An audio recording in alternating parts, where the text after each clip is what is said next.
하나님 말씀 사도행전 19장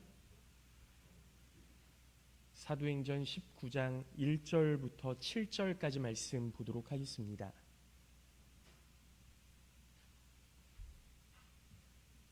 사도행전 19장 1절부터 7절까지 말씀, 신약성경 221쪽입니다.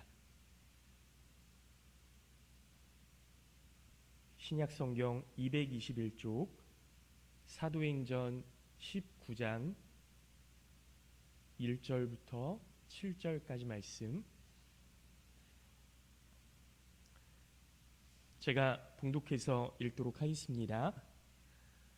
아볼로가 고린도에 있을 때에 바울이 윗지방으로 다녀 에베소에 와서 어떤 제자들을 만나 이르되 너희가 믿을 때에 성령을 받았느냐?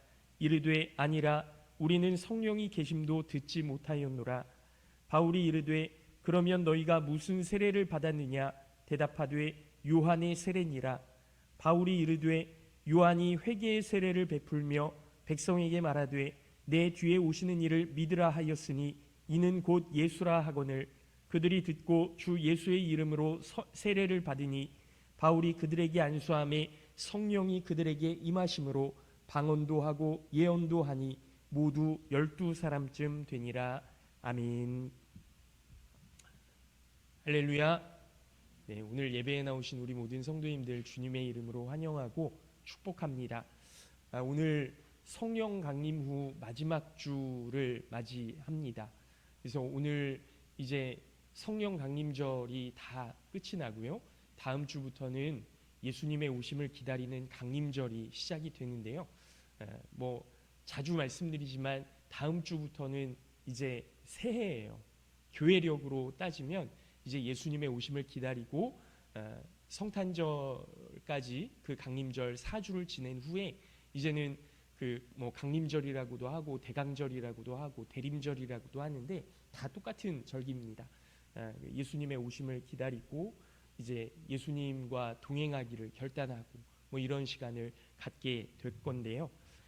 오늘 성령 강림 후 마지막 주일을 맞이해서 우리가 정말 이 성령 강림절 26주를 지내는 동안 우리의 마음 가운데 성령 하나님을 모시고 살고 있는가를 한번 질문해 보면서 우리 스스로를 좀 점검해 보는 시간을 가지려고 합니다. 여러분, 예수님께서 십자가에 죽으셨다가 부활하시고 제자들과 함께 계시다가 하늘로 승천하셨죠. 승천하시면서 제자들에게 성령을 기다려라 이렇게 말씀해 주셨어요. 그래서 마가의 다락방에서 기도하면서 말씀하신 성령을 기다릴 때 120명의 그 성도들이 함께 기도할 때 전부 한 사람도 빠짐없이 그 성령을 체험합니다. 성령을 체험한 후에 사람들은 어려운 환경 속에서 그리고 핍박받는 상황에서 하나님의 일을 감당하면서 그렇게 살아가죠. 예수님도 세례 요한에게 세례를 받으실 때 성령 하나님께서 비둘기의 모양으로 예수님의 머리 위에 머무셨던 것을 여러분 기억하실 겁니다. 그리고서 예수님의 공생애를 시작하셨던 거죠. 그러한 점에서 성령의 임하심이라는 것은 우리가 하나님의 맡겨주신 사명을 감당하기에 앞서서 반드시 경험해야 하는, 반드시 체험해야 하는 그러한 역사임을 여러분 기억하셔야 됩니다. 예수님도 공생애를 시작하시기 전에 성령 하나님을 경험하고 성령 하나님께서 예수님의 머리 위에 머무셨던 것이고 예수님의 제자들도 그 성령을 체험하고 경험한 후에 자신들의 사명, 그리스도인으로 살아가기에 부족함이 없도록 그런 능력을 받았던 거거든요. 그러니까 우리는 성령을 경험해야만 그리스도인으로서 살아가기에 부족함이 없는 능력도 생기는 것이고요. 지혜도 생기는 것이고요. 이것이 성령 강림절의 진정한 의미인 거죠. 성령을 경험해야 하는구나. 성령 하나님께서 우리의 마음속에 들어와 주셔야 되는구나. 예수 그리스도의 부활 후에 우리가 성령을 기다리며 성령이 임하시고 난 후에는 하나님의 나라를 위해 맡겨주신 사명을 감당하기로 결단하는 그런 절기가 되는 겁니다. 이 시간 말씀드린 대로 우리가 스스로에게 내가 정말로 성령을 받았는가, 나는 성령의 사람인가, 이렇게 물어보시고 또 점검해 보시는 그런 은혜가 우리 가운데 있으시기를 예수님의 이름으로 축원합니다. 네, 말씀에 나오는 에베소는요, 그 우상 숭배로 악명이 높은 도시였어요. 그 아데미라는 그 신전이 이 에베소에 있었고요. 아데미뿐만 아니라 다른 우상들과 마술, 마법 이런 것들이 유행처럼 막 이렇게 번지고 있었거든요. 그래서 이 에베소에서 바울은 2년 동안 제자들을 세우고 두란노라는 서원을 만들어서 거기서 하나님의 말씀을 가르쳤습니다. 그때 아시아에 사는 유대인들이나 헬라인들이 다 주님의 말씀을 듣는 놀라운 역사가 일어났다는 거예요. 마술사가 마술책을 다 불태워버리고 우상을 섬기던 사람들이 회개하고 주님을 따르게 되었던 거죠. 이 하나님의 역사하심에 초석을 놓았던 사건이 바로 오늘 말씀에 나온 사건입니다. 바울 사도가 에베소에서 요한의 세례밖에 알지 못하는 제자들에게 예수님을 가르치고 그리고 세례를 주고 함께 기도함으로 성령이 임하게 되었다라는 거죠. 사실 본문의 배경에는 두 가지 사건이 얽혀져 있는데요. 첫 번째 사건은 사도행전 18장 24절부터 28절까지 말씀에 보면 바울이 에베소에 방문하기 전에 있었던 일들이 나오는데요. 브리스길라와 아굴라라는 이 부부가 요한의 세례밖에 모르는 아볼로를 도와주는 사건이었습니다. 그리고 두 번째 사건은 바울이 에베소를 방문해서 성도들에게 예수님의 이름으로 안수하고 기도함으로 그들에게 성령이 임하는 사건, 이 두 가지 사건이에요. 말씀을 통해 우리가 알 수 있는 것은 예수님을 믿는 성도들 가운데 두 부류가 있었다라는 거죠. 하나는 요한의 세례만 알고 있었던 사람들이고 하나는 예수님의 세례를 아는 사람들이었다라는 겁니다. 쉽게 말하면 지식으로 예수님을 알고 있느냐, 경험으로 예수님을 알고 있느냐, 이 두 부류의 사람들이 바울 시대에 그렇게 있었다라는 거죠. 그러니까 아볼로라는 사람은 지식으로 예수님을 알고는 있었어요. 성경에 통달해 있던 사람입니다. 언변이 뛰어나서 설교를 굉장히 잘하는 사람이었죠. 그에 반해 바울 사도는요, 언변은 조금 부족했고 외모도 조금 부족했고 하지만 예수님을 경험하고 성령을 경험함으로 그 아볼로가 갖고 있지 않았던 체험적인 신앙을 이 바울 사도는 가지고 있었던 거죠. 브리스길라와 아굴라 역시 그들이 많이 배웠던 사람은 아닙니다. 어떤 종교 지도자들도 아니에요. 교회를 섬기던 그냥 성도였지만 그들이 예수님을 경험해서 성령을 경험해서 그 성령의 역사에 대해 알고 있었고 그것을 아볼로에게 가르쳐 주었다라는 거죠. 그러니까 예수님을 믿는 사람들 가운데 그냥 지식으로 예수님을 알고 있었느냐 아니면 체험적인 신앙을 가지고 있었느냐, 이 두 부류가 있었다라는 겁니다. 바울은요 에베소를 두 번 방문했었죠. 첫 번째는 바울이 고린도에서 복음 사역을 마친 후에 브리스길라와 아굴라와 함께 이 에베소에 방문했었고요. 많은 사람들이 바울 사도에게 그 에베소에 더 머물러 달라고, 에베소에 2년이나 있었거든요. 그런데도 더 머물러 달라고 간청했지만 하나님의 뜻이라면 다시 돌아오겠다면서 브리스길라와 아굴라를 남겨두고 에베소를 떠났던 겁니다. 바울이 떠난 뒤에 알렉산드리아 출신 아볼로라는 이 유대인이 에베소에 왔어요. 그런데 사도행전 18장 24절 말씀에 보면 아볼로는 학문이 많고 성경에 능한 자라고 되어 있습니다. 아볼로는 헬라의 학문과 문화의 중심지였던 이 알렉산드리아라는 곳에서 태어나서 성경에도 굉장히 박식하고 언변도 굉장히 뛰어나서 그런 인재였죠. 인재. 훌륭한 사람이었습니다. 또 아볼로는 세상의 학문뿐만이 아니라 성경에 대해서도 깊이 이해하고 그것을 잘 가르칠 수 있는 사람이었죠. 달변가였고 열정이 충만한 사람이었습니다. 그런데 25절 사도행전 18장 25절 말씀에 보면 그는 일찍 주의 도를 배웠다 이렇게 나오거든요.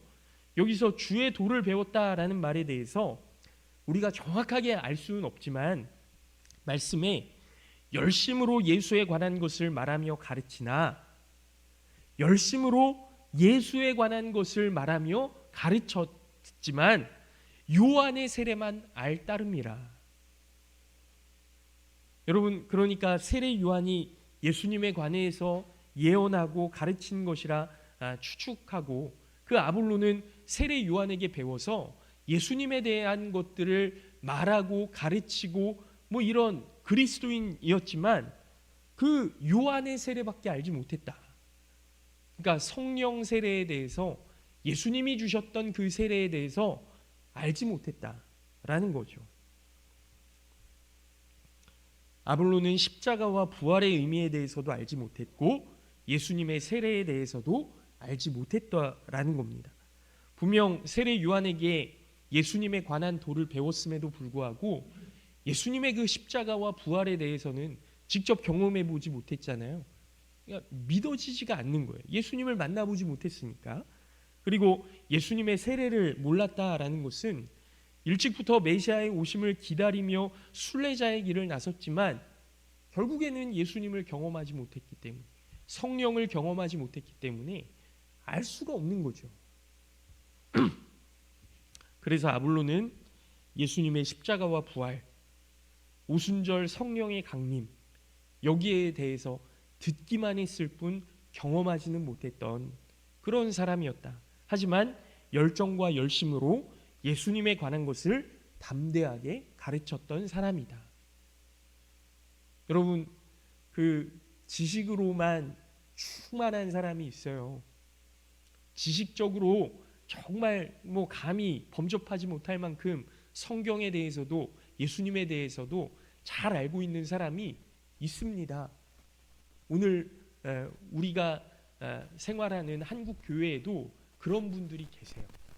그런데 성령을 경험하지 못하면 이건 반쪽짜리일 수밖에 없는 거죠. 다 알지 못하는 겁니다. 예수님에 대해서도 알지 못하고 직접 그 하나님의 사랑, 그 십자가, 그 부활을 경험하지 못했다면 이건 반쪽짜리일 수밖에 없는 거예요. 그런데 아볼로의 설교를 듣던 사람들 중에 아볼로보다 예수님에 대해 더 많이 알고 있었던 두 사람이 있었죠. 그들은 브리스길라와 아굴라였습니다. 이들은 바울이 에베소를 떠나면서 그곳에 남겨졌는데 1년 동안 에베소에 머물고 있었거든요. 이들은 체험을 통해 예수님을 깊이 알고 있었고 바울 사도와 함께 기도하면서 그 은혜를 계속 충만하게 누리던 그런 사람들 아니었습니까? 이들은 지식적으로 예수님을 알고 있었던 것이 아니라 예수님과 성령을 인격적으로 깊이 경험한 사람들이었던 거죠. 그러다 보니 아볼로의 가르침을 들을 때 뭔가 부족하단 말이에요. 왜냐하면 지식적으로는 맞아 이렇게 되는데 근데 뭐가 하나 빠졌는데 말로는 설명할 수 없어요. 그런데 뭔가 부족한데. 그래서 두 사람이 아볼로를 데려다가 복음에 대해서 예수님의 십자가와 부활에 대해서 오순절 성령 강림에 대해서 가르쳐 준 겁니다. 이게 가르쳐 줬다고 해서 막 아볼로 데려다 놓고 학문적으로 이건 이렇고 이런 게 아니겠죠. 교제하고 대화하고 내가 알고 있는 하나님에 대해서, 내가 경험한 하나님에 대해서, 내가 알고 있는 예수 그리스도에 대해서 함께 이야기를 나누다 보니 아볼로의 마음에도 믿음이 충만해지고 성령 하나님께서 감동을 주시고 이러한 역사들이 일어났던 겁니다. 그리고 아볼로는 브리스길라와 아굴라의 가르침을 받은 후에 에베소를 떠나서 고린도라는 도시로 이동을 하게 됐죠.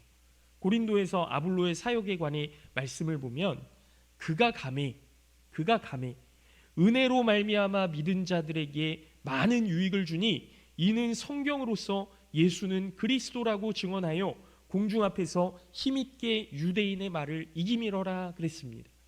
그러니까 아볼로가 브리스길라와 아굴라와 함께 교제하고 예수 그리스도에 대해 알게 되고 성령의 은혜를 알게 되고 난 다음에 성령을 경험해서 더욱 귀하게 쓰임받았다라는 이야기예요.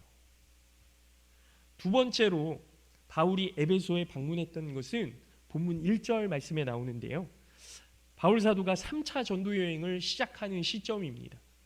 바울은 그곳에서 어떤 제자들을 만났는데 브리스길라와 아굴라가 아볼로를 만났을 때 느꼈던 이상한 부분을 느끼게 되는 거예요. 이들이 분명히 그리스도인인데 예수님에 대해서 알지 못하는 것. 분명히 그리스도인인데 성령에 대해 알지 못한다. 이런 느낌을 막 받기 시작하는 거죠. 그리스도인으로서 신실하고 정직했지만 열정이 없고 뜨거움이 없고 기쁨과 자유가 없는 겁니다. 바울은 이런 그들에게 묻습니다. 너희가 믿을 때에 성령을 받았느냐? 너희가 믿을 때에 성령을 받았느냐? 그 제자들의 대답을 여러분 보십시오. 아니라 우리는 성령이 계심도 듣지 못하였노라. 오늘 말씀에 그렇게 나와 있지 않습니까? 여기서 너희가 믿을 때에 성령을 받았느냐라는 질문은 우리가 믿음을 가진 후에 성령을 받았는가 받지 못했는가에 대한 이야기는 아니에요. 우리가 믿음을 갖게 되었다면 성령 하나님은 그 순간부터 우리와 함께 하시고 우리를 감동하시고 우리를 하나님께서 계획하신 길로 인도해 가시거든요. 우리의 연약함을 도우시는 분이 바로 우리 성령 하나님이십니다. 많은 사람들이 성령을 신비하고 놀라운 기적적인 현상으로 생각하는 경우가 많은데 그건 잘못된 경우가 많아요. 우리에게 믿음의 역사가 시작되는 것이 성령의 능력으로 가능한 일이고 우리 스스로가 죄인임을 고백하고 부족하고 연약한 존재라는 것을 고백하는 것, 하나님의 도우심을 기도하는 것, 이러한 것들이 바로 성령의 역사라는 겁니다. 그러니까 나의 부족함을 내가 알았어요. 그건 성령 하나님께서 도우신 거예요. 이 부족함 때문에 마음이 아파요. 이거 성령 하나님께서 도우시는 거예요. 성령의 역사입니다. 그래서 내가 누군가를 용서할 수 있을 만한 그런 존재가 아닌데 용납하고 화해하고 용서하고 하나 되려고 노력하고 나의 그런 부족한 부분들을 자꾸 훈련시켜서 더 나은 모습으로 변화해 가려고 하는 것, 이게 다 성령의 역사라는 거죠. 여러분, 제가 어제 TV에서 그것이 알고 싶다라는 프로그램을 보게 되었는데요. 그 2000년이 지나면서 그 사찰들, 부여, 여주, 경주, 장흥, 이런 데서 막 그 납구술이 발견되더라는 거예요. 그 이전에는 발견되지 않았었는데 갑자기 왜 2000년대에 와서 납으로 만든 구슬 막 주먹만 해요. 엄청 무겁대요. 이런 것들이 왜 발견이 될까? 사람들이 이거 새로운 어떤 유산인가 보다 이렇게 생각을 하고 있었거든요. 근데 그것이 알고 싶다 취재진들이 막 들어가서 파고들기 시작했어요.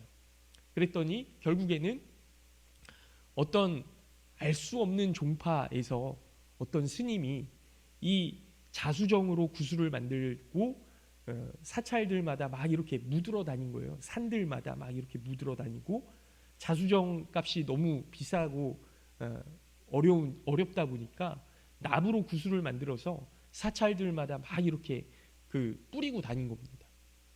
그 스님이 스님의 제자가 있었는데 이 스님의 제자가 정말 훌륭한 사람이다.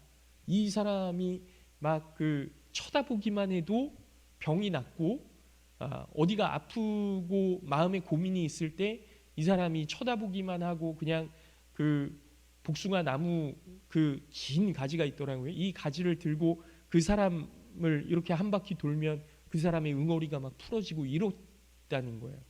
그래서 막 그 부흥할 때는 800명, 900명이 그 사찰 앞에서 그 사람한테 그 눈빛을 받으려고, 치유를 받으려고 그랬다는 거예요. 거기까지 보고 이거 더 볼 것 없구나. 그리고 들어가서 잤거든요. 여러분 어떠세요? 어떠세요? 이 이야기를 들으면서 여러분 성령의 역사는요, 신비한 분명 병고침의 역사, 방언의 역사, 예언의 역사 이런 것도 다 성령의 역사지만 그런 게 전부가 아니라는 거예요. 그게 다가 아니다. 그게 다가 아니다. 그런 신비한 역사들은요, 불교에서도 일어나고, 방언이요 여러분 기독교에만 있는 게 아닙니다. 힌두교에도 있고 불교에도 있어요. 이게 방언의 역사가 우리가 잘 영적으로 분별해야 되는 부분이죠. 예. 여러분 그게 전부가 아니에요. 정말 성령의 역사는 뭐냐? 내가 내 삶의 주인을 예수 그리스도로 고백하는 것. 예수님께서 나를 위해 나의 죄를 짊어지고 십자가에서 죽으셨다라는 것. 그 은혜가 정말로 믿어지는 것. 그래서 이제는 내가 내 마음대로 살지 않겠습니다. 예수님께서 원하시는 대로 살겠습니다. 하나님의 말씀에 순종해서 살겠습니다. 라고 고백하는 그런 결단, 이것이 정말로 진정한 성령의 역사라는 거죠. 방언이고 예언이고 신유의 은사고 이런 것들은 그러한 고백 안에서 맺혀지는 열매일 뿐이지 그것이 진정한 성령의 역사는 아니라는 거예요. 그래서 바울 사도는 에베소에서 만난 제자들에게 너희가 성령을 받았느냐, 너희가 성령의 세례를 받았느냐 이렇게 묻기 시작했던 겁니다. 우리에게 믿음의 역사가 시작되는 것이 성령의 능력으로 가능한 일이고 하나님의 도우심을 기도하도록 하는 것, 이게 성령의 역사라는 거예요. 바울 사도는 에베소에서 만난 제자들에게 지식적인 메시아에 대해 묻는 것이 아니라 그런 성령의 역사하심을 경험했느냐, 하나님의 도우심이 너의 인생에 진정으로 필요하냐, 예수 그리스도를 정말로 인격적으로 경험했느냐, 여기에 대해 묻고 있는 겁니다. 그리고 바울의 질문에 대한 제자들의 대답, 아니라 우리는 성령이 있음도 듣지 못하였노라, 이 말은요, 성령이 있다는 말도 못 들어봤다, 금시초문이다, 이런 이야기가 아니에요. 세례 요한은 마태복음 3장 11절 말씀에서 자신의 사역에 대해 이야기할 때 나는 너희로 회개하게 하기 위하여 물로 세례를 베풀거니와 내 뒤에 오시는 이는 나보다 능력이 많으시니 나는 그의 신을 들기도 감당하지 못하겠노라. 그는 성령과 불로 너희에게 세례를 베푸실 것이요, 그랬습니다. 세례 요한을 찾아 나온 사람들에게 이미 세례 요한은 성령에 대해 가르쳤던 거예요. 이게 지금 우리가 성경에 보니까 하나님의 영, 성령 이렇게 나오는 거죠. 여러분 창세기 1장에도 이 성령에 대해 나오지 않습니까? 하나님의 영이 수면 위에 운행하시니라. 한글 개역 성경을 보면 하나님의 신이 수면 위에 운행하시니라 이렇게 나오거든요. 제가 중학교 때 이 창세기 말씀을 보면서 도대체 하나님의 신이 뭐야? 하나님 위에 신이 있다는 말인가? 이것 때문에 막 선생님 붙잡고 이게 뭐예요? 이게 뭐예요? 막 물어보러 다녔었어요. 근데 선생님들이 잘 대답을 못 해주셨거든요. 제가 신학대학교 와보고 또 개역개정 성경으로 바뀌고 원어 성경을 보다 보니까 이게 성령이었다는 걸 알게 된 거죠. 여러분 그러니까 창세 전에 하나님, 성부 하나님, 성자 예수님, 성령 하나님, 이 삼위일체 하나님이 한 분이시다. 그분이 함께 계셨다. 이 세상을 같이 창조하셨다. 여기에 대해서 학문적으로 딱 드러나게 되는 거예요. 그러니까 세례 요한을 찾아 나섰던 이 사람들, 유대인들 이미 성령에 대해 알고 있었습니다. 그런데 우리는 성령이 있음도 듣지 못했노라 이렇게 고백하는 건요, 우리에게 성령이 주어졌는지에 대해서, 그가 오셨는지에 대해서, 성령 하나님께서 내 마음에 계신지에 대해서 내가 알지 못한다. 알지 못한다.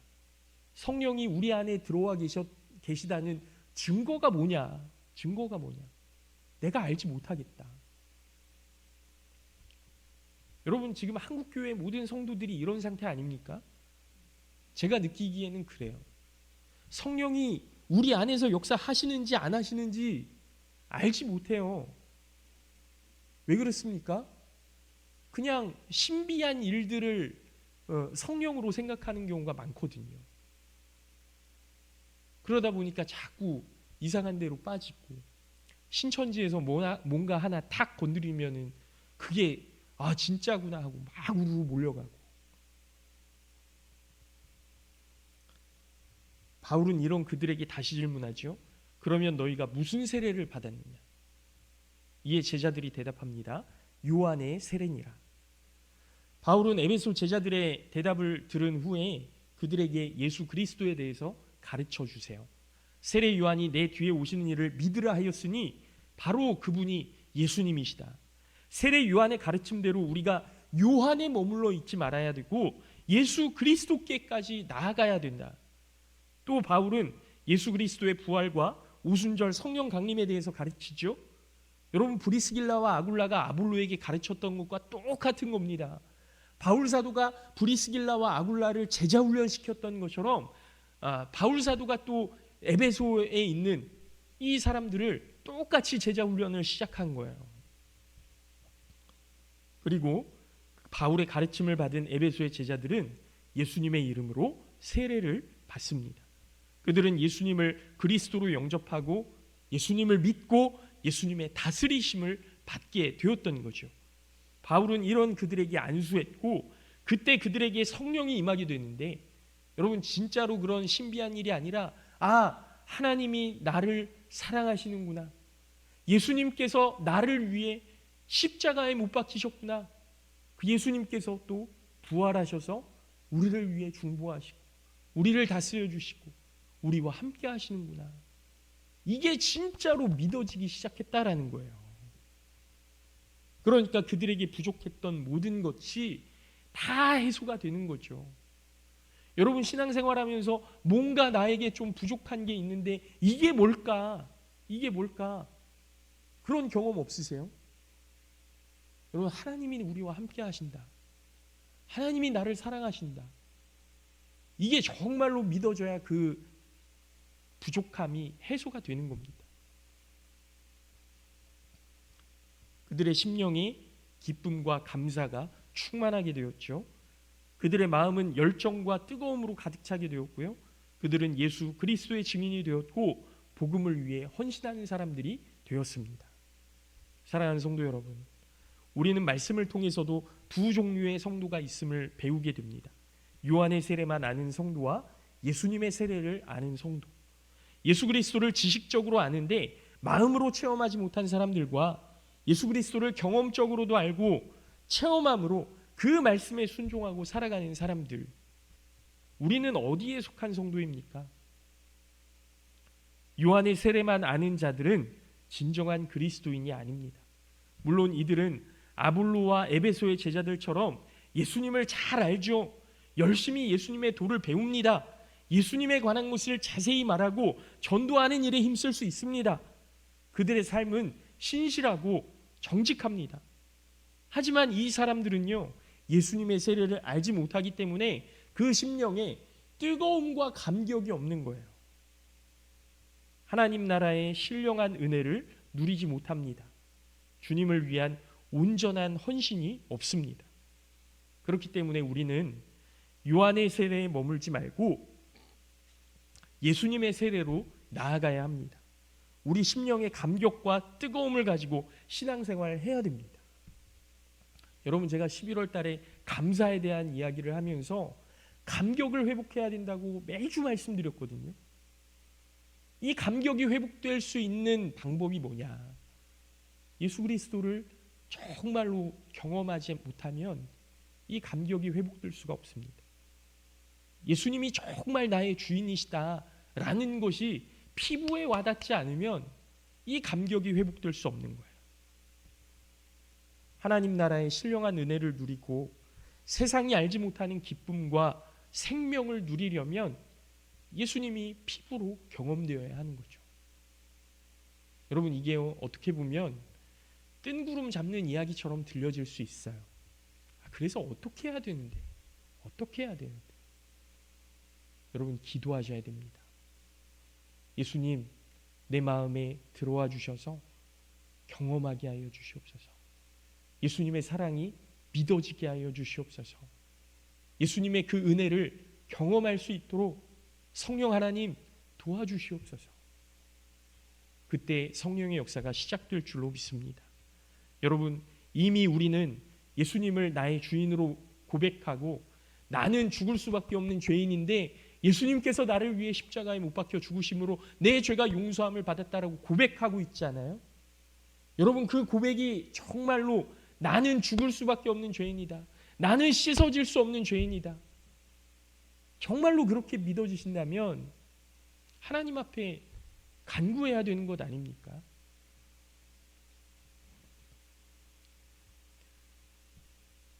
성령 하나님께서 우리와 함께하는 증거는 거기부터 시작되는 거예요. 예수님을 나의 왕으로, 나의 주인으로 모시고 살아가는 증거가 됨을 여러분 믿으시기 바랍니다. 너희가 성령을 받았느냐라는 질문에 아멘하고 대답할 수 있는 그 모습, 그건 하나님, 나는 죄인입니다, 여기부터 시작되는 거라고. 이제 말씀을 마칩니다. 예수님을 믿고 그리스도로 고백한 사람들은 이미 성령으로 세례를 받은 사람임을 여러분 믿으시기 바랍니다. 이미 그 속에 성령 하나님께서 함께 하십니다. 우리는 이 사실을 분명히 알아야 됩니다. 문제는 우리가 신앙생활하면서 답답해하고 갈급해하고 뭔가 뜨거움과 감격이 없다는 것, 이게 문제거든요. 우리는 이때 내가 성령을 받았는가, 내가 성령 하나님과 동행하고 있는가, 여기에 대해서 후회가 밀려오고요, 회의가 몰려오고요. 다시 성령의 충만함을 받기 위해서는 성령 세례를 받아야 한다고 그렇게 생각합니다. 그러나 예수님을 믿고 그리스도로 나의 왕으로 고백한 성도들은 이미 성령이 그 속에 함께 하심을 믿으시기 바랍니다. 그렇기 때문에 성령을 받을 필요가 없어요. 다만 내 속에 계시는 성령님이 나의 심령과 생각과 삶을 주관해 가실 수 있도록 내 속에 있는 죄, 내 생각과 계획과 욕심을 내려놓는 생활에 힘쓰셔야 되는 겁니다. 하나님, 나를 다스려 주시옵소서. 내가 자꾸 내 생각대로, 내 경험대로, 내 욕심대로 그렇게 내 삶을 이끌어가고 있는데 하나님, 이거 내려놓게 하시고 정말 하나님께서 인도하시는 그 삶을 향해 갈 수 있도록, 성령 하나님의 다스림을 받을 수 있도록 나를 주관하여 주시옵소서. 사랑하는 성도 여러분, 사도 바울은 에베소에서 다른 특별한 것 가르치지 않았습니다. 그저 예수님께서 그리스도시고 그가 십자가에서 죽으시고 부활하셨습니다, 이것을 가르쳤고, 에베소의 제자들은 그 말씀이 나를 위한 하나님의 사랑임을 깨달았던 것이죠. 오순절 마가의 다락방에 있었던 성령의 역사가 지금 자신들에게도 이루어질 것을 믿었습니다. 그리고 나에게도 성령의 역사가 있도록, 내가 성령에 붙잡혀 살아가도록 내 삶을 다스려 주시옵소서 하고 기도했던 거예요. 그때 성령 하나님께서 그들에게 감격을 회복시켜 주시고 뜨거움을 회복시켜 주셨고 사명을 허락해 주셨음을 믿으시기 바랍니다. 바라기는 우리 모든 성도님들이 이 에베소 교회의 제자들처럼 말씀을 배우기에 힘쓰고 우리 마음 가운데 예수 그리스도 한 분만을 믿고 의지하며 하나님께서 기뻐하시는 마음을 품고 살아가실 수 있기를 바랍니다. 예수 그리스도를 경험하지 못한 성도로 살아가는 것이 아니라 예수 그리스도를 주인으로 섬기며 성령의 역사를 전하고 가르치며 살아가는 우리 모든 성도님들 되시기를 예수님의 이름으로 축원합니다. 잠깐 기도하겠습니다.